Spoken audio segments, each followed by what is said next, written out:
Hello दोस्तों, आपने लोगों ने अक्सर सुना होगा कि ईमानदारी का फल मीठा होता है। चलिए बुद्ध के विचारों के माध्यम से समझते हैं।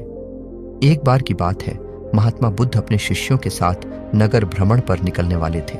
पर इस बार बुद्ध जी ने कहा कि केवल कुछ शिष्य ही हमारे साथ इस यात्रा पर जा पाएंगे। इसके लिए हम कल बताएंगे कि क्या करना होगा।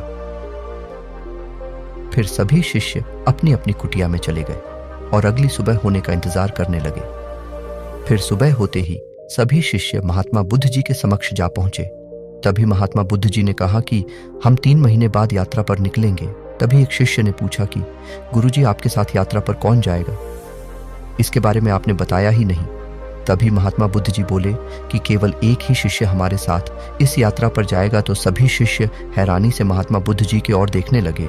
केवल एक ही शिष्य।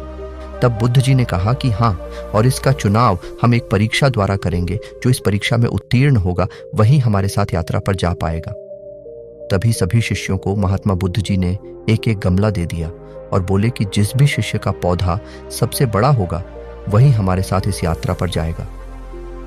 तभी सभी शिष्य अपने अपने गमले लेकर अपने अपने कक्ष में चले गए और सब अपनी तरह से अपने अपने गमले के बीजों को सींचने लगे।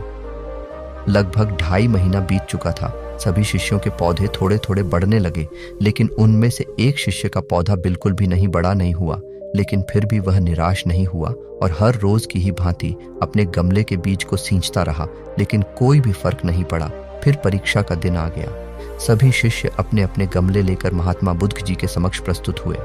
फिर थोड़ी देर बाद वह शिष्य भी वहां प्रस्तुत हुआ जिसके गमले में लगा बीज बिल्कुल भी नहीं बढ़ा। उस शिष्य को देखकर सभी शिष्य आपस में हंसने लगे। तभी महात्मा बुद्ध जी ने बड़े आश्चर्यजनक शब्दों में उस शिष्य से कहा कि क्या हुआ, तुम्हारा गमला तो बिल्कुल वैसा ही है जैसा कि हमने तुम्हें सौंपा था।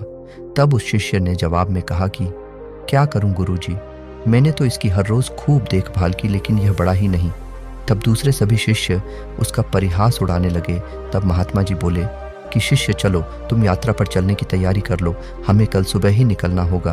तभी सभी शिष्य बड़े अचंभे से महात्मा बुद्ध जी की ओर देखने लगे। तब महात्मा बुद्ध जी ने कहा कि हाँ, हमने जो पौधे तुम सबको दिए थे वह सभी बंजर थे, तो उसमें पौधा कहाँ से उगता? लेकिन तुम सब में से किसी ने भी सच्चाई और ईमानदारी से यह नहीं बताया कि इसमें पौधा नहीं उग पा रहा है, बल्कि यात्रा में जाने के लालच में सबने झूठ बोला।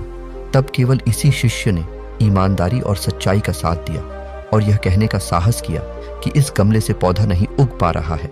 कभी भी हमें ईमानदारी और सच्चाई के पथ से नहीं डगमगाना चाहिए। ईमानदारी और सच्चाई की राह थोड़ी मुश्किल जरूर हो सकती है, लेकिन इस पथ पर चलने से बहुत बड़ी बड़ी राह आसान हो जाती है। इसलिए सच्चाई और ईमानदारी पर चलने की वजह से आज इस शिष्य को यात्रा पर चलने का मौका मिल रहा है। महात्मा बुद्ध के इस कहानी से हमें यह याद दिलाया जाता है कि ईमानदारी और सच्चाई का महत्व सबसे ज्यादा है और यह हमारे जीवन में सफलता पाने के लिए बहुत ही महत्वपूर्ण है।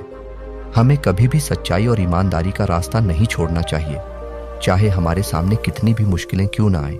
सच्चाई और ईमानदारी हमारे जीवन को संजीवनी बना सकती है और यही सफलता का राज है। ऐसे ही कहानियां सुनने के लिए हमारे YouTube चैनल लॉर्ड बुद्धा 563 को सब्सक्राइब करें। अगर फेसबुक पर देख रहे हैं तो हमारे पेज लॉर्ड बुद्धा 563 को फॉलो करें। नमो बुद्धाय।